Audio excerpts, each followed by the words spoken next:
All right, everyone, welcome. We have Bobbin Threadbare from Polygon Miden. Hello, everyone. Very happy to be here. My talk is not going to be nearly as exciting. For one, my slides are not that colorful, but more importantly, I also don't have a t-shirt cannon, so it's going to be just some boring stuff. Anyways, but my presentation today is really about how do we optimize recursive proof verification within Miden VM and some of the things we learned and kind of how we approach the problem overall. So kind of as a roadmap for this talk, first I'm going to talk about different approaches to recursion. And here I'm going to focus mostly on Stark-based recursion, but it applies to many other schemes as well. I'm going to talk about the requirements that we have specifically for the Miden rollup, and how we think about different parts of the verifier costs, and then talk about some of the optimizations that we did within Miden VM, and finally present some results and conclusions. So let's talk about kind of recursion and why do we need it. So usually we may have an n number of programs. These programs could be chunks of one big program, or it could be completely independent programs. In the context of Starks, where a lot of the systems use this virtual machines or Stark-based virtual machines, we execute those virtual machines and generate proofs for each of the programs independently. But frequently, we want to roll up this individual proofs into one single proof. For various reasons, it's useful in context of blockchains, it's useful in other contexts as well. But basically what we can do, and this is in the first approach where we have a specialized circuit that does the aggregation. So recursive proof aggregation is done by some specialized circuit that, or it could be a number of different circuits that takes two or more proofs, combines them together and outputs a single proof. And this is kind of what I call the specialized circuit approach. There is another approach to do this, and I call it the single circuit approach, where we also start out with n programs. We generate n proofs, and then we use the same VM to aggregate the proofs. So basically, the same VM gets executed. It has the same VM logic. And we can do this because a VM itself is, if it's powerful enough, for example, if it's a Turing-complete VM, then you can write a program that verifies its own proof of its own execution, basically. So you use the same logic. You don't have a specialized circuit. It's basically the same thing. There are different pros and cons of why we want to go one way or the other. So if we compare a specialized circuit versus kind of same circuit, or using the same VM to do both the leaf programs as well as the aggregated aggregation, what are the things we want to look at? So first is flexibility. With a specialized circuit approach, it is very focused on what we want to do. We want to do recursive proof aggregation, so your flexibility is somewhat limited. With the same circuit, you have the full power of the VM. You can execute whatever you want. You are very flexible. Basically, any program can be executed together with the proof verification in that circuit or that VM kind of run. Design complexity. I would say that if you have multiple circuits, your job is somewhat easier because you have very well-defined problems and you have a specialized circuit that is doing one task, and it's easy to optimize for that specific task. If you're building a single VM that needs to be efficient in multiple different contexts, there are sometimes conflicting goals, and it is difficult to kind of come up with an ideal design. I would say, on the other hand, once you have that design, auditing it is somewhat simpler because you have just the one VM that you need to check and make sure the constraints are correct, while in the specialized circuit context, you have multiple circuits that you need to audit, and sometimes interaction between those circuits may not be trivial, so it's a bit more complexity there. But one of the primary reasons why you want to do specialized circuit is performance. If you're building a specialized circuit that is its sole purpose is to do recursive proof aggregation, it obviously will be more efficient than whatever you can come up with in a generalized setting. And I put it depends because it really depends on the instructions that you're using, whether a same circuit is really horrible or acceptable, or could get close to the performance level of the specialized circuit. And the distinction here is that if you don't control the instruction set, if you use something that is given to you, it's very difficult to make it efficient for recursive proof verification. So if you are taking, let's say, EVM, doing recursive proofs in EVM would be extremely complicated or would cost a lot. But if you're taking something, EVM where you control the design, where you control the kind of the instruction set, then you can introduce specific things. This is what we've done with Miden VM, just to foreshadow a little bit. And then you can make proof verification a bit more efficient. And again, you won't get all the way up to the same level of performance as you can get with a specialized circuit, but you can get pretty close. All right, so let me cover a few of the requirements that we have specifically for the Miden rollup.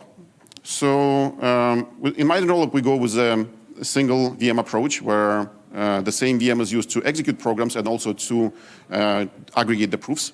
And the reason why we need this is that at different levels of aggregation, we execute non-trivial amount of logic that is not just proof aggregation itself. We, for example, at a block level, we also need to verify in the future consensus, for example, logic and things like that. So we want to have other things executing, not just proof aggregation. The other reason for this is we want to make it flexible. So we want to provide primitives within the VM that may let people create efficient verification of proofs that are not just for Miden VM, but for other maybe VMs or maybe other proving systems. So if you have a primitive, for example, as a fry verification is efficient, you can use it not just for Miden VM, but you can use it for multiple other VMs if you would like that, anything that uses fry, for example, as a polynomial commitment scheme. As far as the requirements go, we are currently targeting, and I'm listing this so you can, some of the numbers that I show later kind of make more sense, but we're targeting 100-bit security level, which means in the context of Starks, and this, if you don't know Starks, that these numbers may not mean a lot to you, but we use an 8x blow up, we use 27 queries, and 16 bits of grinding. That's kind of like our proving setup, and this is like all the numbers that follow will kind of target this level of security with these parameters. And then the way we think about the leaf programs in the context of the Miden rollup, the leaf programs should be relatively small. And by relatively small, I mean they should take between 2 to the 12 and 2 to the 22 cycles to execute. Now, programs can go outside of this, but like we think this is the sweet spot for us to like have efficient recursion in. Now, if your program is bigger, it still will work fine. It just will be a bit more expensive to verify recursively. Now, in terms of like our concrete targets, what we want to get to is do a 2-to-1 recursive proof in 1 to 2 seconds using consumer hardware. And by consumer hardware, I mean something like a mid-range, maybe a mid to high-end range laptop. I don't mean like a low-power smartphone at this point. We'll probably get to smartphones at some point as well, but for now, we're targeting kind of this laptop type of environment, and we want to do this recursive proofs in 1 to 2 seconds. And then if we go to something more customized, we want to do 16-to-1 recursive proofs in 1 to 2 seconds. And here, 16-to-1 proof can be done as a trio of smaller, like 2-to-1 proofs, so it could be done as a 1 16-to-1 proof. It doesn't really matter that much.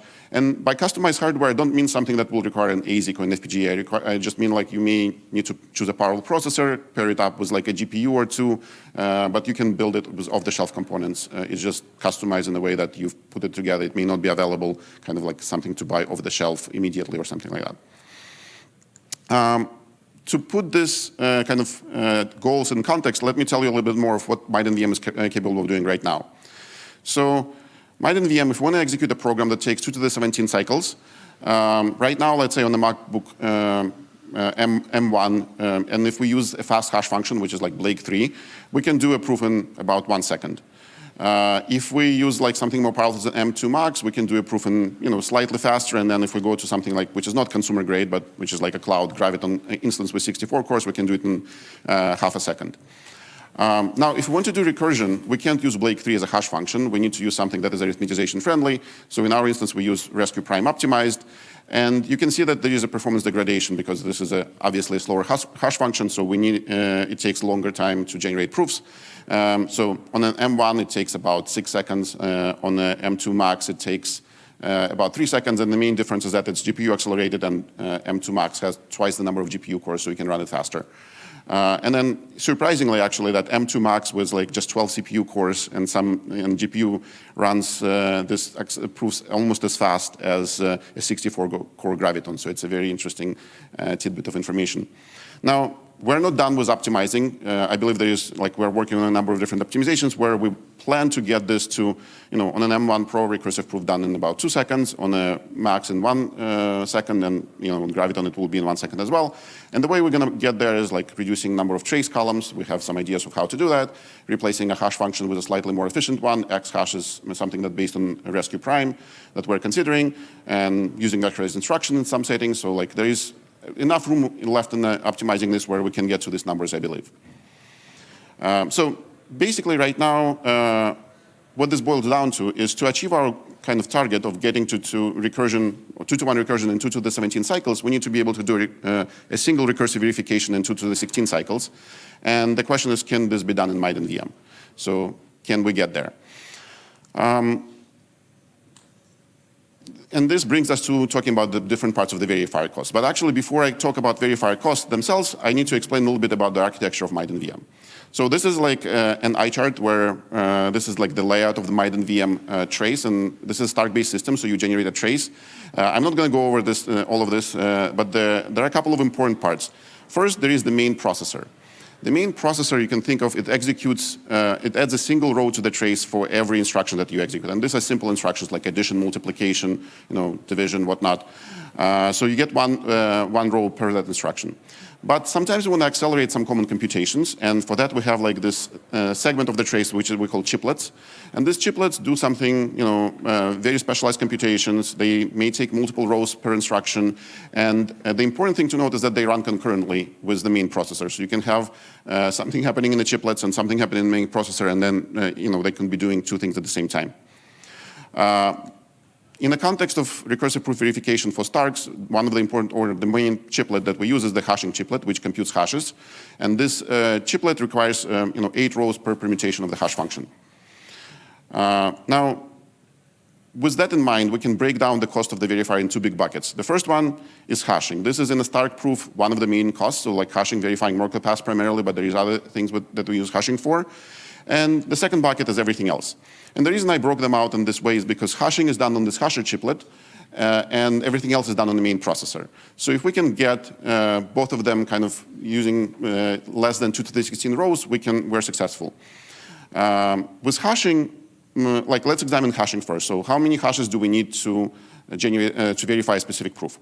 So here's a table of programs with various sizes, and this is again using the parameter set that we used before. So let's say if our program is 2 to the 12 cycles, we need about 3.6 thousand hashes to verify it. And most of this go for Fry verification, but there are other hashes as well. And then if the program size grows to 2 to the 22, we need about 7.2 thousand hashes. And they translate linearly into the number of rows in the hasher chiplet. So you just multiply by 8, and you would get somewhere between 30 and 60,000 hashes that you need, rows that you need to verify proofs of this size. And the nice thing is that this actually falls within the target that we have set out for ourselves. So we are under 2 to the 16. So from the hashing standpoint, we're good. We can achieve our target. We're actually not going to go beyond the limit that we set for ourselves.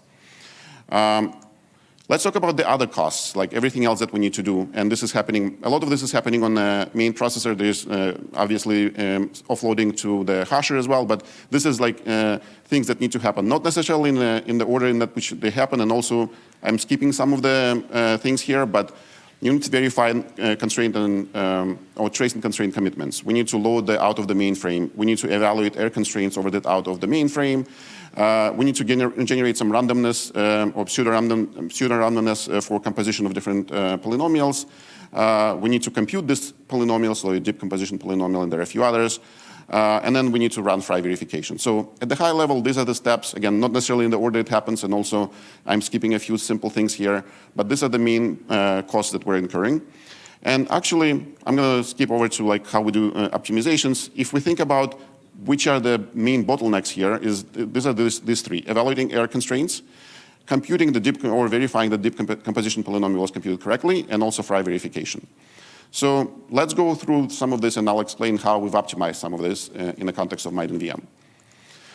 So let's start with Fry verification. And Fry, for those who I'm not going to explain the full Fry protocol, but basically you take a polynomial, you kind of fold it into smaller polynomials, and then you end up with a remainder, and then you check the degree of the remainder at the end. So this picture is meant to illustrate that.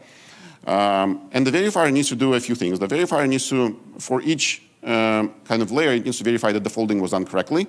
And here the question is, what is the optimal folding factor that you want for recursive proof? And the second one is that we need to verify the degree of the remainder. And here is what is the optimal remainder degree that we want to verify and how we can accelerate this. So let's start with the remainder. For the remainder, the usual approach that you do outside of the kind of zero knowledge-based VM is you interpolate the remainder using an NTT algorithm. You get the polynomial coefficient form, and then it's trivial to check that, what is the degree of that polynomial. This is pretty expensive to do. Like running entities in Miden VM is fairly expensive, a lot of stack manipulation and so forth. So what we do is, for optimizing, we actually don't do the entity inside the VM. We run the entity outside of the VM. Then we provide the result of interpolation to the VM non-deterministically. And then we use this neat trick of barycentric evaluation that we can verify that what we provided non-deterministically is actually an interpolation of the input of the polynomial. And this is actually very efficient. In the context of Miden VM, for example, you can verify the degree, a polynomial of degree less than 8 in about 3K cycles. And in our context, a polynomial of degree less than 8 is basically 64 evaluations because we're in a 8x blow-up. So if you have 64 evaluations, you only need 3K cycles to verify the degree of that.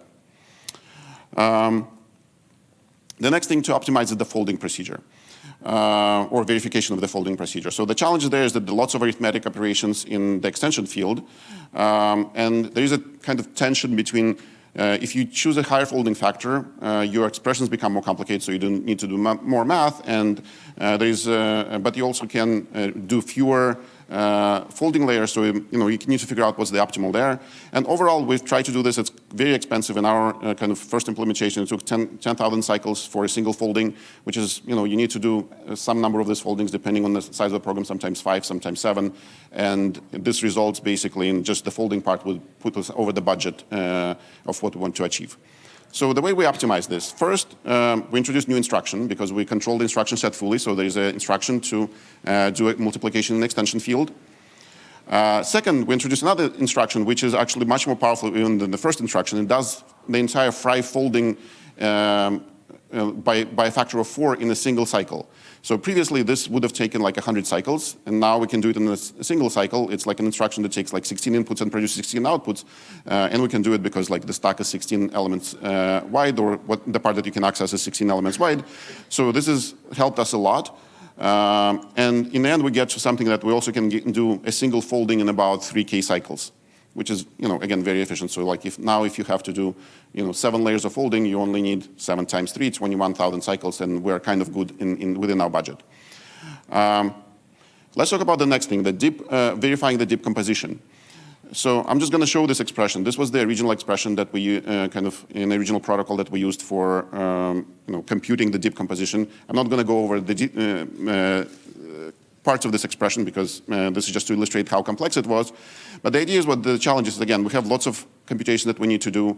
They're both in extension and the base field, and there are many variables to keep track of. There is a lot of random values to generate. So also very expensive in Miden VM. Optimizations that we applied, I would break them into 2 buckets. First, there is kind of protocol improvements that have happened since we implemented the first protocol. So for example, removing the conjugate check. We don't need, there is a part of that expression that does this conjugate check. This is no longer needed, or nobody's doing this anymore. And the second one is removing degree adjustments, so those also no longer needed. Third one, reducing the number of random values that we use to combine, combine the polynomials together. So that by itself simplified the expression that I showed on the previous page quite a bit.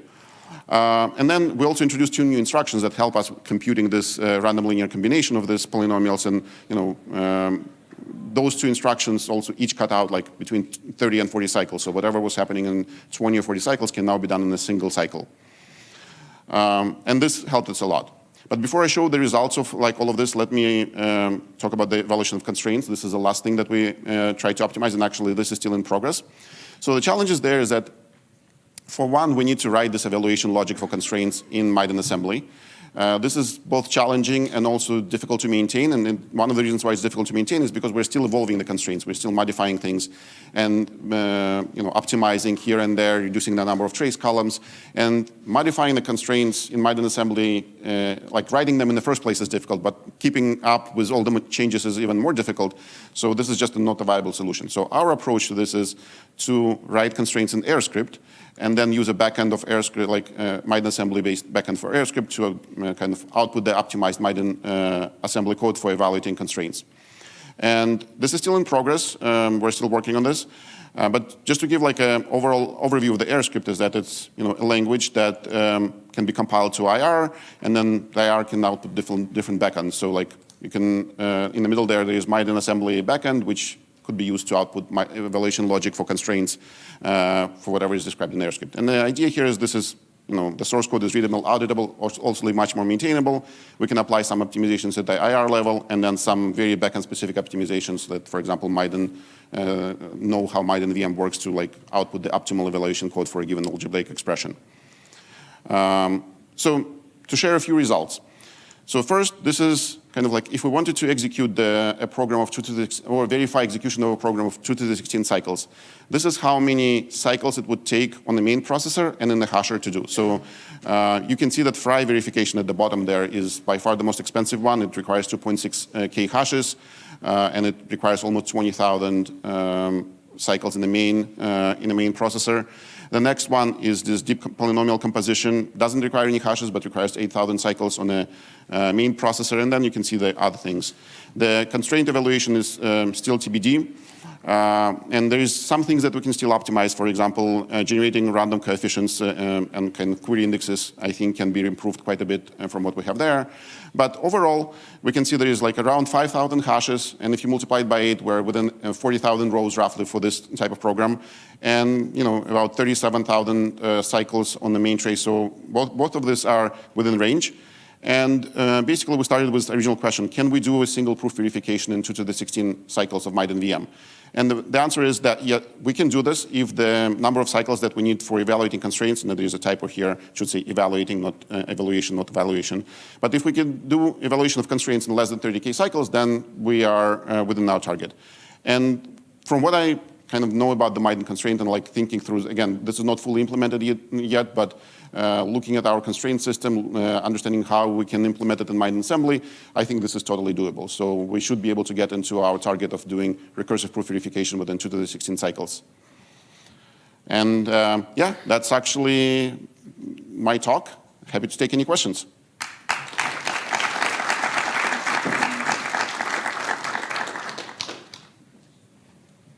Does anyone have any questions?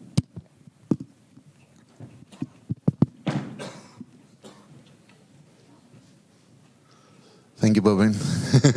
After so many years again, I used to work with Bobbin, by the way, at Facebook for the Libra project, and then he went to Polygon, of course. So I have a question about the folding on the Fry protocol, right? If you go back to that slide, you mentioned that you're having this new instruction like the Fry to F4, and you use the folding factor of 4. Is this the optimal? So within Miden VM, it is optimal. So we try to play around. So like if you do folding factor of 2, for example, there are too many layers, and the cost increases. Folding factor of 4, like you could go to folding factor 8, but in our context, it doesn't fit on a stack, so we can't do a single instruction for this. So our stack is like the accessible part is only 16 elements, and if we want to do folding by a factor of 8, we would need more than 16 elements as inputs. So in the context of Miden VM, it is optimal to do it fold by 4. I would say when we do it outside of Miden VM, we actually do fold by 8. This is more optimal outside of the VM. And I would actually say there is, we don't do this right now, but you can have a kind of like custom folding schedule where you fold by different factors at different layers. And that could give you another 30% improvement based on like what we kind of experimented with. We don't have this implemented, but like if you have like dynamic folding factors, you can get a bit more improvement from out of that. Thank you, totally makes sense. Okay, we have another question over here. Yeah, I was going to ask about your choice of 16 elements in the, you said you have 16 elements in the stack that you can access, and I was going to ask if you could explain that decision and then also the alternative between using a stack-based architecture for Miden VM versus other architectures.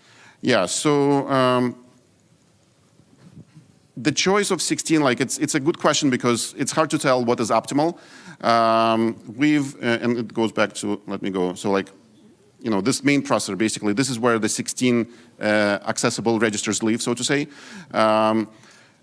We chose this because, first of all, you want to have as few of them as possible because you want to minimize number of columns. So the tension is between trying to have as few as possible, but at the same time, provide enough of the flexibility where you can execute more complex instructions. So in our case, 16 kind of worked out well because we have instructions that require you to have more than just 8, or let's say we have some instructions that require 12 elements on the stack, some instructions that require, in this case, all 16 elements on the stack, and so forth. So for our purposes, 16 kind of worked out well. We could go add more, but that will add kind of more columns to the trace and increase the cost of the entire system. Reducing it would mean that we need to give up some instructions, and these instructions are fairly efficient, so we don't want to do that. Now, the question is, what is the benefit between stack-based versus other architectures? I think Wei will have a talk about this later today, and he will explain this in much more detail. But I think there are a few pros and cons. So stack-based architecture allows you to have some of the more complex instructions. So like, you don't need to specify the offsets for the operands. So like in a register-based or other architectures, you usually have two operands that you read and then perform some operation, you write the result, because you need to specify where the operands come from and where they go and things like that. In the stack-based architecture, like you work with things that are at the top of the stack already, so you can kind of have more flexibility in how you design the instructions. The instruction set, you can have this instructions that take 16 elements and do something with them, and you don't need to specify 16 offsets. They're all kind of on the stack already. The downside of the stack architecture is that you do have a bunch of stack manipulation instructions that you have to do to arrange the elements correctly on the stack, and they can take up quite a bit of cycles. So it could be like twice as more expensive to run the stack-based architecture versus something else in some cases. But it is very context dependent. Any other questions?